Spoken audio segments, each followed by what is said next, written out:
dog. He's been swimming once, maybe? Once swimming. And he didn't like it, or he did? No, he went a little too deep in panic. Okay, cool. So we're gonna work on being calm. Okay, perfect. So you can get a, do you have a slip for him? I do.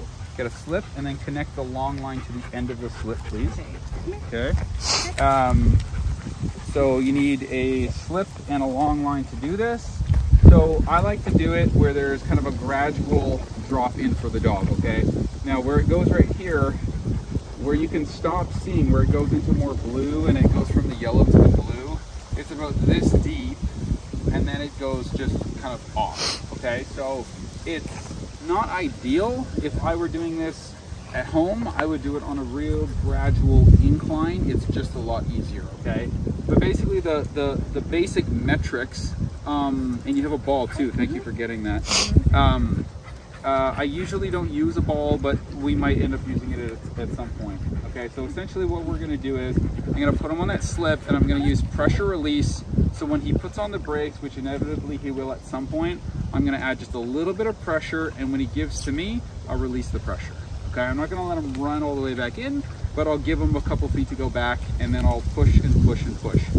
Once I get him to the point where he's up to kind of his chest, that's usually where I'll add a little bit of pressure, hoping that he'll move a little bit further, and then I try to go underneath the dog in order to suspend them in the water. Because usually what happens is you end up having the dog kind of panic, right? Like you had mentioned, okay?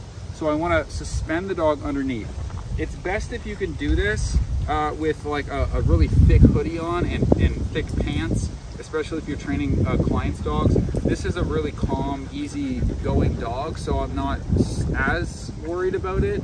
But if I were doing this in like a lesson with like my clients and I had to do like 10, 20, 30 dogs in a row, I would definitely have a really thick hoodie on and pants just in case they kind of scratch me along the way, okay? So the idea here is once I get him out, he's gonna be pointed towards where that duck is, okay? Then, as I'm suspending him, I'll slowly turn him 180, and if I've got enough area to walk back before it drops off, then what I'll start to do is I'll walk him back just a couple of feet, just so that he can practice doing this under the water, okay? What you want is, you never want to release the dog when they're thrashing. So you get them to the point where, if you've ever seen a duck swim underwater, they do this with their feet, right? We want to see the same thing. Then what I do is, I launch him back into the shore. So I'll do like this, and I want it so that like once he's a couple feet from me, he's suspended and he can't touch ground until he gets about 2 to 3 paddles in, and then he touches ground, okay? So you really got to be at the right place. Again, this is not the ideal place to do it, but it's good enough for what we have. I think it should go reasonably well. But if you have like a really slow beach to do it, preferably without waves, I have a lake just across the street from my house. That's where I like to do it, but we'll see how it goes. All right. Okay. Okay. Almost.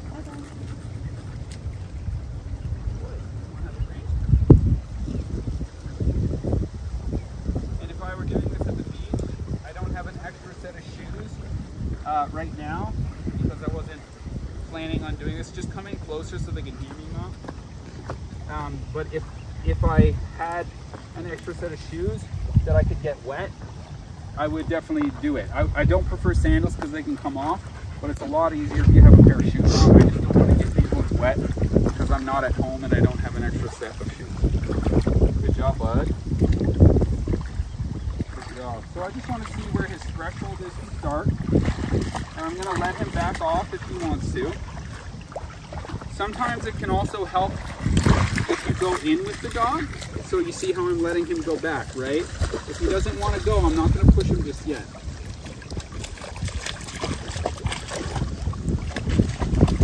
So if I start swimming, I want to see if he wants to start swimming. Okay? I'm going to let him go back. It's okay. I'm not going to let him panic, but I will let him go back, okay? So sometimes if you start swimming, they want to come in too, but you don't want to go too far. You just want them to swim a little bit and try to get your hand underneath, okay? So I'm going to try to get him a little bit further.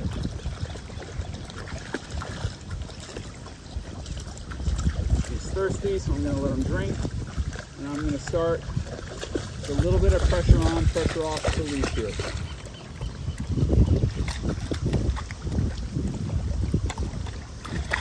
So he's probably thirsty, but I would say he's probably also a little bit panicked.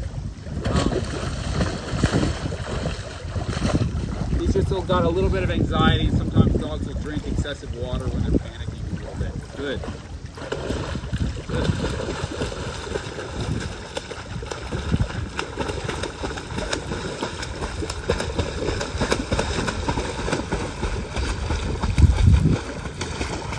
Now I just gotta wait.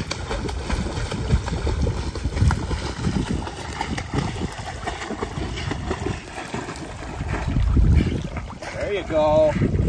There you go, buddy. And now I'm gonna push him back in. He'll be able to touch land here pretty soon. But I'm not gonna let him go until he stops panicking. I want him to tread water for this first.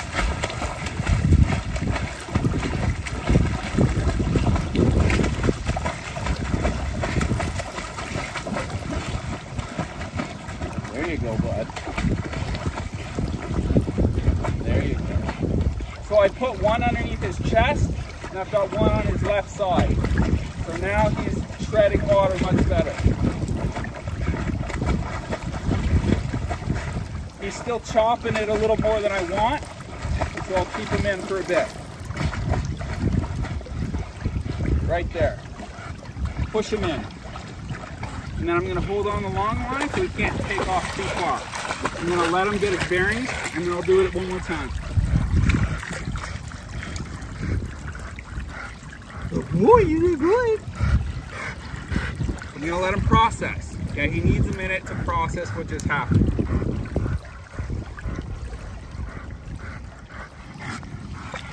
Now I'm going to see if I go swimming, if he wants to come. Which I kind of doubt, but we'll try it. And I'm getting to the end of my long line, so I can't go too far. The water's incredible.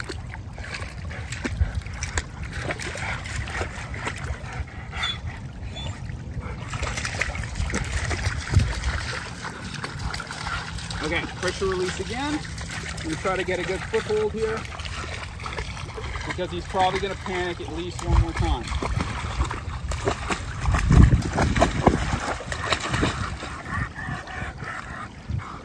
Okay, then I released it when he moved towards me like that, okay? I'll get a little bit more pressure. Good. Good.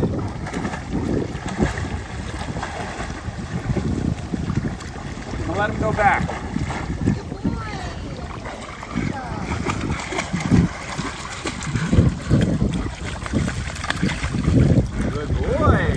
Process that one, okay?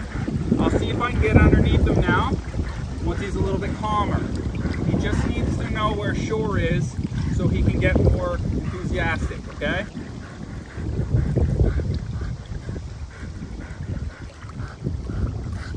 Okay, a little pressure. Good. There's my man. Yeah, let's go!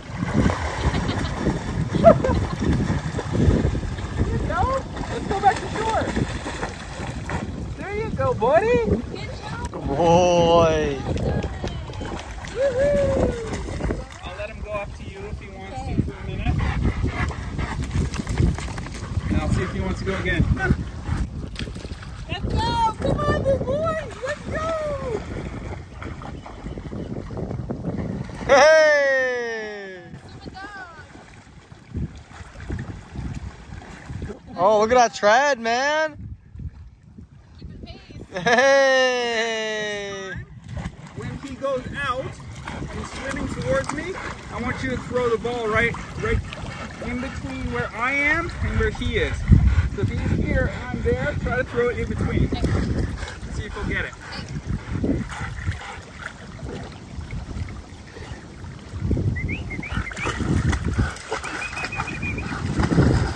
Okay, ready? Boy!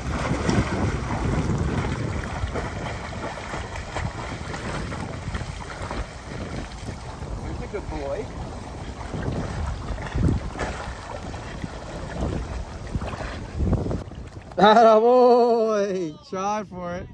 He got for it. His eyes are there.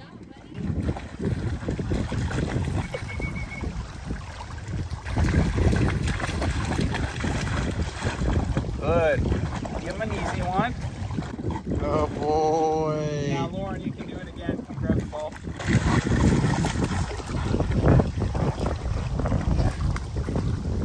That was a good throw last time. Thank you. Watch your feet. Or I could even take it in with me. It's okay, I can get it. So what just happened here, Ted? Where were you at in the process? 90% there. Okay. What are you looking for that final? And I'm on one more better. Because he's progressing pretty rapidly, I'd go one step further.